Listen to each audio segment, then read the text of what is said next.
All divorcing a slave who doesn't do housework, huh? My husband, Ethan, suddenly remarked as he entered the room. He smirked, looking down at me as I sat in a chair. I'm already doing you a favor by putting up with you, useless. Hurry up and get dinner ready. Ethan was furious. To my horror, he kicked my belly, despite me being 9 months pregnant. Caught off guard, I fell from the chair, clutching my tablet. As I tumbled to the floor, I tried to protect my belly. The pain from the fall shot through my entire body. I couldn't utter a word beyond my initial scream, desperately clutching my belly. Aiken continued to kick me, shouting, "Get up and do your job." Suddenly, an angry voice yelled at him from somewhere. What awaited such a husband after this incident was? My name is Yvonne Dawson, 29 years old, living with Ethan, my husband, who's 3 years my senior. We were soon to be a family of 3 with a new life growing inside me. Now, in my 9th month of pregnancy with our first child, I often find myself cluelessly reading maternity magazines, somehow making it through this challenging time. But that doesn't mean I've been at ease. Every day is a mix of discovering what I shouldn't do and what might be best for the baby at this stage. Morning sickness, which I had only seen on TV dramas, was far more grueling in reality. Alongside realizing the challenges of childbirth, I've also come to appreciate the greatness of motherhood. Hoping that my baby would be born safely, I have eagerly awaited the day. However, something started to trouble me. It was about Ethan. When I told him about my pregnancy, he had pumped his fists in the air and cheered, "All right. I believed we'd have a happy family life." I pictured a bright future full of smiles with Ethan and our soon-to-be-born baby.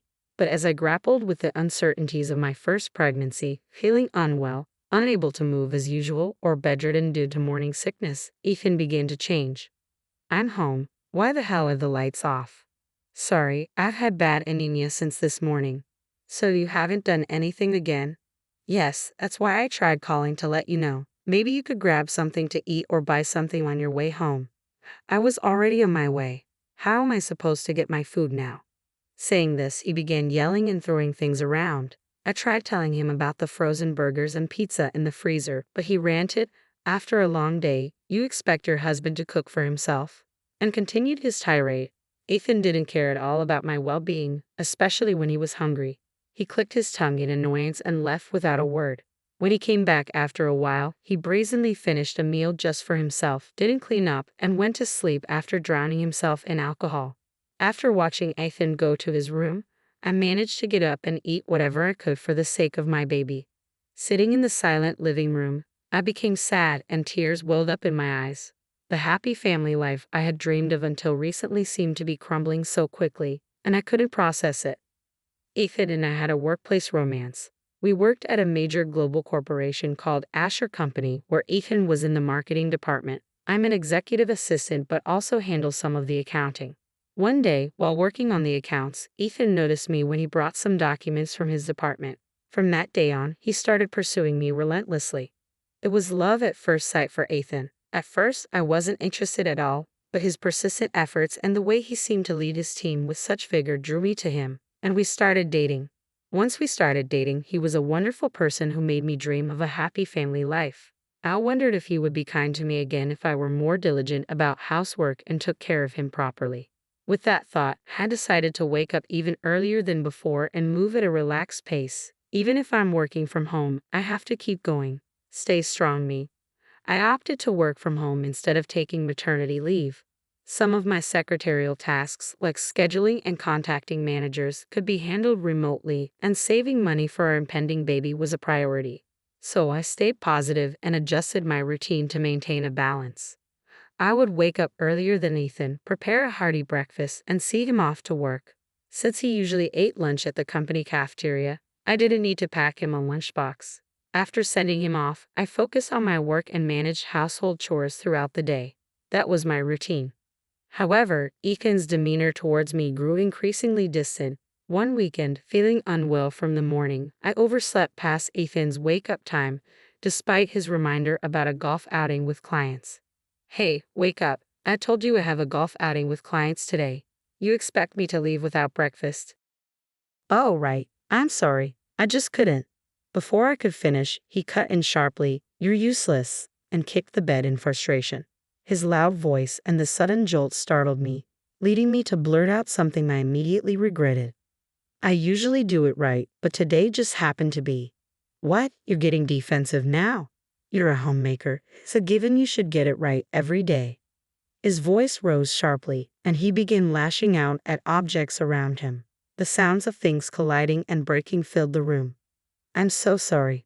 Please stop it. Terrified, I covered my ears and apologized. From then on, our interactions became sparse and strained. Whenever Ethan seemed upset, I kept my distance and apologized preemptively. Of course, I hadn't done anything wrong. Could I really give birth feeling this way? I considered returning to my parents' house for the birth, but I held on to a faint hope that seeing the baby might change Ethan, just like when I first told him about the pregnancy. Perhaps he would be happy again. I clung to that hope. After Ethan left, I slowly got up and began cleaning the mess he had angrily thrown around the room. Among the scattered items was a picture frame holding a photo of us from our dating days. Only the glass was shattered, leaving it tragically broken. It felt like a symbol that things could never return to how they once were, and tears started to flow down my cheeks.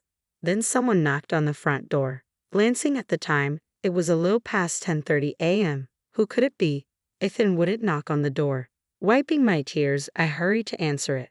May I ask who's calling? A warm and cheerful voice replied, Yvonne, it's Jessica. Surprised by the unexpected visitor, I quickly opened the door. Jessica. I must have looked distraught. Jessica noticed immediately, saying, Oh dear, what happened? You look pale, and reached out with her comforting hand. Tears welled up again in my eyes. Jessica is the wife of the CEO of Asher Co., where Ethan and I both work. We had become close through my grandfather, and since Jessica doesn't have children of her own, she treats me like her own daughter. Before my pregnancy, I used to visit Jessica and learn flower arranging from her. She used to be a flower arranging instructor, and knowing my love for fresh flowers, she took it upon herself to teach me. This was likely Jessica's first visit to my home. I confided in her about everything that had transpired since Ethan had changed. Observing the state of the room, Jessica sensed something was wrong. Have you spoken to anyone about this? No, I feel it's something between us. Maybe I haven't been meeting Ethan's expectations. I may not have children of my own, but I know enough to say that treating you, carrying such a precious life like that is unacceptable. She defended me firmly. If he behaves like this at home, I bet he's no different at work, Jessica speculated, suggesting Ethan's behavior might stem from his character rather than just my pregnancy. She remarked, Sounds like a typical case of once you've caught the fish, you no longer feed it, doesn't it? After hearing my entire story, Jessica took charge, tidying up the mess and preparing chicken soup for me. She had originally come to deliver nutritious meals and fruits suitable for pregnant women, having researched what would best support my condition. If anything happens, call me right away, anytime. I'll rush over for you, Yvonne. Thank you, Jessica, I said, waving goodbye as she glanced back several times while leaving. Talking to Jessica had brought me relief, and the food she brought gradually restored my strength. Then, on a day off, Ethan, who had been out drinking the previous night, overslept. I managed to prepare our meals and handled some work tasks after receiving a call from my company. Time passed quickly. After finishing an important meeting, I was catching up with a colleague I hadn't seen in a while. Suddenly, the door burst open without warning. Startled, I turned to see Ethan glaring at me with fury in his eyes. Who were you talking to while I was trying to rest? You seem to be enjoying yourself. Cheating, huh? Must be nice. He approached me with large strides, his voice cutting through the air. You're pretty useless. I'll divorce a slave who doesn't do housework, huh? Ethan smirked down at me where I sat, clearly misunderstanding the innocent conversation I'd been having on the phone. I was just working, I attempted to clarify, but he interrupted sharply. Stop lying. I'm already doing you a favor by putting up with you. Now get me some food. In a fit of rage, Ethan kicked the leg of the chair I was sitting on with full force. Caught off guard, I tumbled to the floor, the tablet slipping from my grasp. I'm going to fall. Instinctively, I shielded my belly, but the pain from the fall shot through my entire body. Despite my cries, Ethan continued kicking at my pregnant belly, accusing me, You think you can mock me? I pleaded desperately, Stop, unable to voice all my thoughts. Suddenly, a loud voice erupted towards Ethan. What the hell are you doing to Yvonne? The voice emanated from the fallen tablet, which had somehow managed to connect with someone remotely. Ethan, unaware of this unexpected development, froze mid-kick at the sound of the deep, angry voice. Puzzled, he leaned in to inspect the device, thinking it was a phone call. But as he peered closer, he was met with a fierce gaze from the screen, leaving him stunned and silent. The pain became unbearable, and I gathered enough strength to speak through the agony. "Please call an ambulance." Feeling like I might lose consciousness at any moment, I managed to utter those words. "First a drama, now you're pretending to be ill?" Ethan scoffed dismissively at my plea.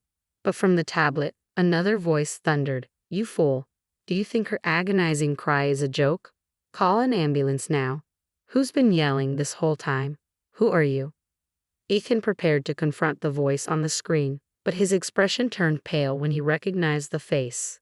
"I'll call the ambulance." Mr. Waller. On the screen were the faces of the CEO from Wall Street Co., Mr. Waller, and an older man unfamiliar to Ethan.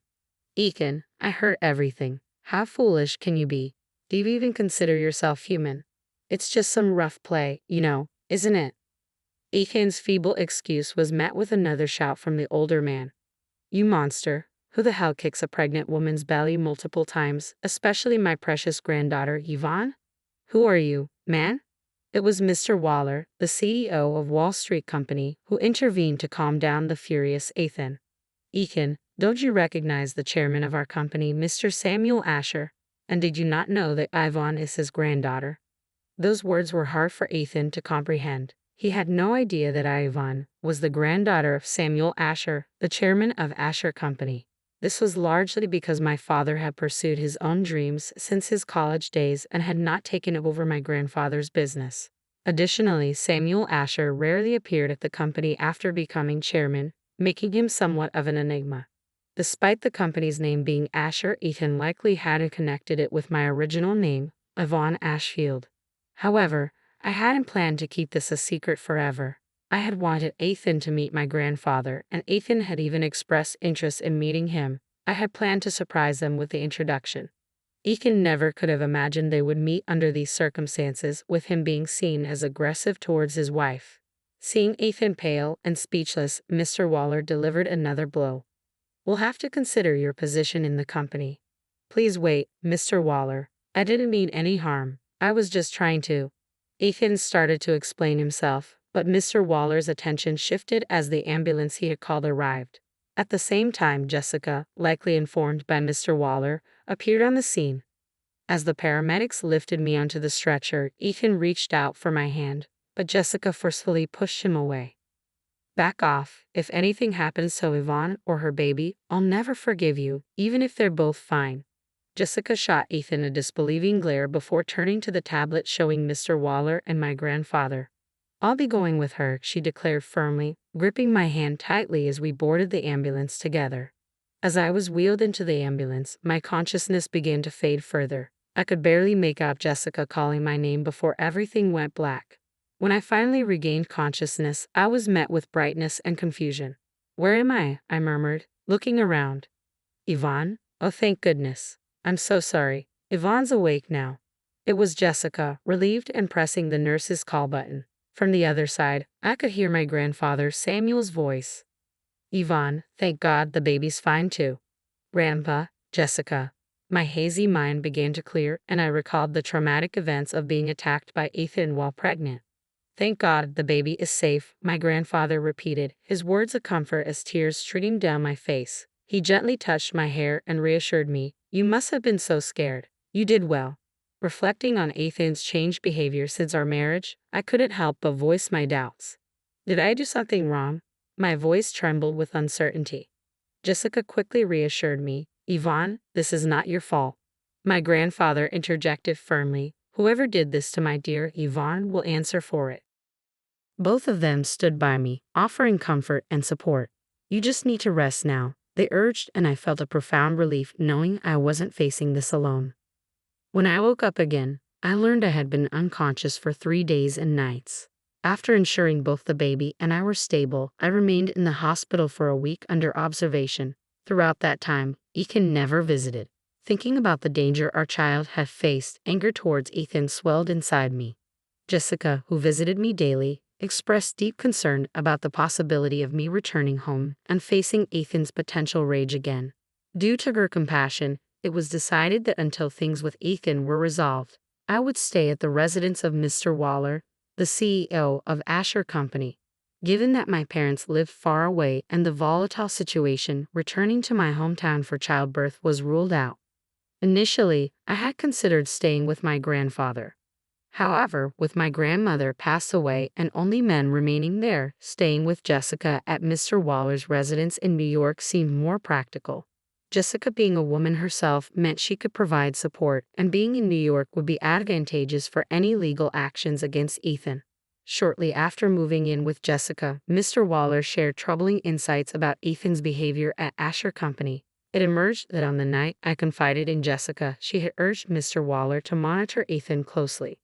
In response, Mr. Waller instructed Ethan's colleagues and direct reports to observe and report on his daily activities. So, Yvonne, it seems you really had no reason to feel guilty. After Mr. Waller shared his revelations, both Jessica and I were left speechless. Jessica nodded knowingly, saying, "I had a feeling." It came to light that since I was hospitalized, Ethan had never reached out to check on me. Instead, he had been spreading false rumors at work, painting me as the guilty party who had abandoned him. Even worse, a coworker from Ethan's circle disclosed that he had always been arrogant, mistreating those he deemed inferior, and openly boasting about exploiting me once we were married. I had been deceived by Ethan. The realization left me feeling painfully naive for believing I had found a caring partner. "He doesn't even feed the fish he caught," Jessica remarked with disdain. "I wouldn't be surprised if his behavior extends beyond the office. We should investigate further." Jessica and Mr. Waller exchanged a significant glance, silently agreeing on the next steps. "Wait here," Jessica said reassuringly, giving my shoulder a gentle pat before disappearing into another room. She returned within minutes, handing me a business card. "This person's willing to really listen to you, so you might want to consult with them." When I examined the business card, I realized it belonged to an attorney, a top-notch professional recommended by my grandfather through Jessica's care. My grandfather, preoccupied with international business partners visiting him, couldn't be by my side but expressed his concern and urged me to stay strong. "He's worried about you," Jessica affirmed. "He wishes he could be here with you, but he trusts you to handle this." Quietly, I echoed, "Just like grandfather," recalling how he had always prioritized work and maintained a stern demeanor, especially during my upbringing. Despite this, I knew deep down his love for me since childhood, which had always made me admire him. Encouraged by his support, I resolved to confront Ethan and take control of my life. As I engaged the attorney, startling revelations continued to unfold. Ethan's true nature emerged. Not only had he falsely painted me as an unfaithful wife who had abandoned him, but investigations revealed his involvement with multiple women, including a receptionist at Asher Company. Furthermore, Mr. Waller's internal inquiry suggested Ethan was embezzling company funds, attempting to shift blame onto me, given my role in accounting. Shortly after, my cell phone rang, and predictably, it was Ethan. "What the hell is going on?" His voice dripped with anger. I no longer felt intimidated by him, responding calmly but icily, "Have you read the certified mail I sent? Why are you being so formal and distant?" "Oh, you haven't read it. I can't forgive what you did to our unborn child. At the same time, I hope we can become strangers. That's why I sent it." "What? You're the one who cheated and disappeared on me." Ethan's shouting was grating. "Do you only know how to shout? I can hear you just fine without the yelling. Happy now, accusing me of things while you've been busy cheating with multiple people." With a touch of sarcasm, I made it clear I was aware of everything. Ethan panicked, demanding, "Wait, how do you know all this?" But I pressed on without hesitation. "You clearly haven't read it. I gathered evidence. We have enough. The mail I sent was about my claim for damages, and Asher Co.'s legal team will be in touch regarding your misconduct. Brace yourself." Ethan's complexion likely drained as he frantically rifled through the mail I had sent, the sound of papers shuffling audibly. Realizing I was also aware of his misdeeds at the company and the involvement of legal counsel, he must have grasped the gravity of the situation and attempted to salvage it. "Come on, Yvonne. You don't want to break up with me right now, right? The baby, our baby, Needs a father, right? Look, don't be foolish thinking about leaving. And about the company, they think you did it. I'll tell them they got it wrong. Okay. Then it'll be like it never happened, right? Such a selfish and opportunistic proposition. His reasoning was beyond belief. I've already told you what I've done, haven't I? We have more than enough evidence. And by the way, my grandfather was pretty furious too. You might end up getting sued by him as well. I'm done talking to you. If you have anything to say to me in the future, do it through my lawyer. With that, I hung up the phone. Ethan pleaded, "Hey, don't hang up." I could hear the desperation in his voice, but I had no interest in hearing it. I never wanted to hear Ethan's voice again, let alone see his face. Focus on preparing for the baby, I left everything to my lawyer. Meanwhile, investigations at Ethan's company uncovered misconduct towards colleagues, leading to formal complaints. Evidence of embezzlement emerged, resulting in his termination and subsequent arrest. Additionally, despite my reluctance to escalate matters, my grandfather's anger prompted him to report Ethan to the police for assaulting me, leading to a criminal investigation. Financially, multiple compensation claims against him culminated in a substantial demand for damages. For now, Ethan is behind bars, and when he gets out, life will only get tougher for him. You reap what you sow. I hope he faces the consequences, Jessica remarked. Before Ethan was taken into custody, I finalized our divorce. Shortly after, I safely delivered a healthy baby girl. After discussions with my grandfather and Jessica, we decided to legally arrange that my daughter would not have contact with her father for the time being. The news was a surprise for my parents, but they relocated from Nebraska to New York to live with my daughter and me. Together, the four of us formed a supportive family unit. With my parents helping to care for my daughter, I returned to work. By the time my daughter started elementary school, I had taken on significant responsibilities at Asher Company. Following Mr. Waller's retirement policy, the CEO position rotated, and I eventually succeeded him as CEO. My journey from secretary to CEO was paved with learning every aspect of the business. If Aiken had remained the person I once knew, he might have held the CEO position now. Reflecting on the path he chose, I couldn't help but feel pity for him. It strengthened my resolve to lead with empathy and ensure our company didn't foster employees like him. I aim to follow in the footsteps of great leaders, particularly my grandfather. Speaking of whom, my grandfather has retired as chairman and adores being a great-grandfather to my daughter. Despite the challenges I face, I now feel truly blessed.